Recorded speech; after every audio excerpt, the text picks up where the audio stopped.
Hisham expertly maneuvered the bike through the steady traffic, avoiding craters in the road. Each home they passed was an architectural feast for Natsia's eyes as she tried to imagine the kind of people who dwelled inside. The more lavish homes had guards lounging outside the main gates staring at passers-by. Although some wore uniforms and had rifles strapped to their backs, many wore simple kurtas, giving them the appearance of loiterers instead of guards. As they came upon Clifton Beach, the massive homes gave way to more diminutive seaside apartments. The paint on the exterior walls was corroded from years of exposure. Hisham turned onto the main thoroughfare that ran alongside the ocean, and for the first time in months, Natsia saw the full glory of the Arabian Sea. Hisham passed the parked cars and found a spot to park by the sea wall. Leaving Hisham to follow a few steps behind, Natsia grabbed Malia's arms and led her down the broad concrete steps to the sandy beach. She took off her sandals and carried them as she ran alongside Malia to the beckoning sea. Malia splashed the hems of her pants as she came to a stop, the water up to her calves. Look at Allah's work. Doesn't everything seem better when you come here? Gulls flew overhead and miniature crabs scuttled at their feet. Natia lifted her shalwar and walked slowly into the ocean, relishing the cold water lapping at her ankles. She dug her toes into the submerged sand and felt the granules lodge underneath her toenails. It's wonderful. She looked out across the gray-blue water toward the fishing boats heading toward land. Far on the horizon, she could see two Navy ships signaling to each other with powerful lights. The sun was low and the sky was streaked with purple and ink. She could feel Malia watching her. Things haven't been the same since you left, Malia said. Let's walk, Natsia. Natsia walked beside Malia, keeping her gaze down, taking care not to step on the crabs or the decaying starfish that littered the sand. How long do you think you'll have to do this? Natsia shrugged. Longer than Amma ever expected. Abu was caught stealing from Seema, and she made him leave. No one knows where he is. She shot Malia a look. Like father, like son, don't you think? Malia held Natsia's free hand, their fingers entwined, just as they used to do on the way to school when they were younger. None of that is your fault, she said earnestly. How long will you have to continue to pay for their mistakes? Don't you worry about the future? How can you ask me that, Malia? Natsia stopped walking. Do you think I want to clean houses for the rest of my life? Malia let go of her hand. What about school? You should at least finish your degree. Why can't your mother see that, especially with the marriage proposal finished? Natsia turned to look at the sea and continued walking. The light had faded fast and the wind had picked up, bringing in colder air from the sea. She wrapped her arms around herself, her sandals still clutched in one hand. The towering spotlights installed intermittently along the seawall came on and illuminated the beach with an intense fluorescent glow. She glanced back and saw that Hisham was a few steps behind them, deliberately keeping his distance. Right now, said Natsia, I'm the only person earning money for the family. Amma doesn't even come with me anymore to the other houses. I do those after lunch while Amma rests. She gets too tired and her legs don't hold her up the way they used to. I worry what will happen to her if Seema ever turns us away. As she listened to herself say the words, she realized that she would be stuck cleaning houses and sewing clothes for a long time. Malia tugged at Natsia's arm, forcing her to stop.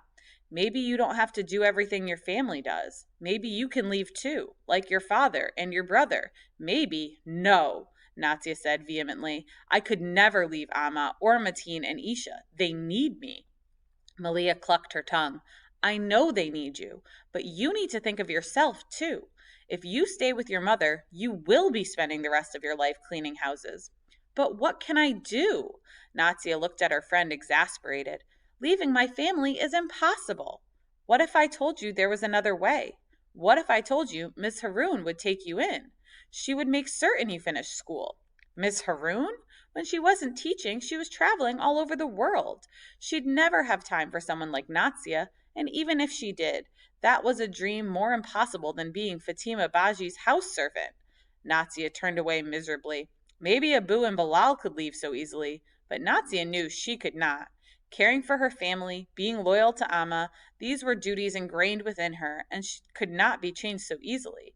How would Amma manage? Who would help with Isha and Mateen? She felt queasy. No, leaving Amma was impossible. The girls stared out at the ocean. After several minutes, Malia said, "Just think about it. That's all I ask. Okay?" Natia bit her lip.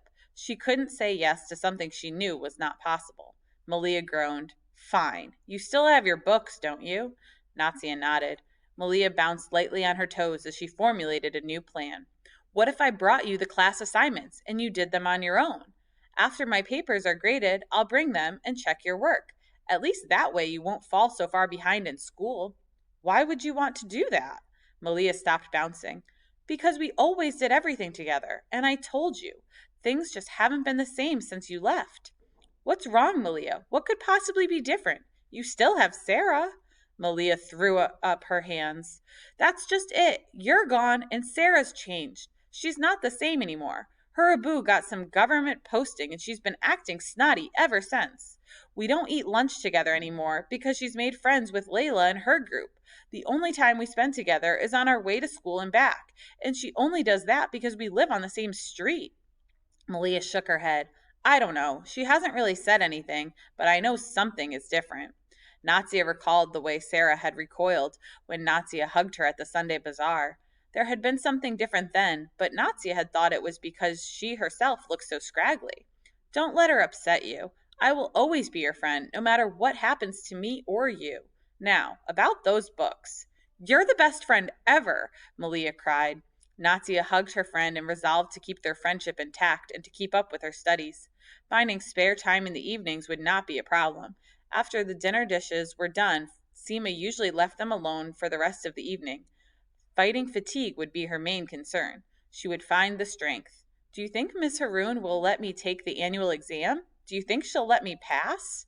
"I don't see why not. They should let you take the exam if you've prepared for it. But even if they don't, it doesn't matter. At least you will know the lessons and can keep up with me. And then you can stop cleaning and find something better." Natia suddenly realized that she did have a choice.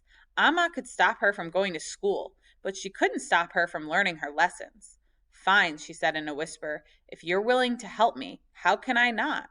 "We'd better get going," Malia said.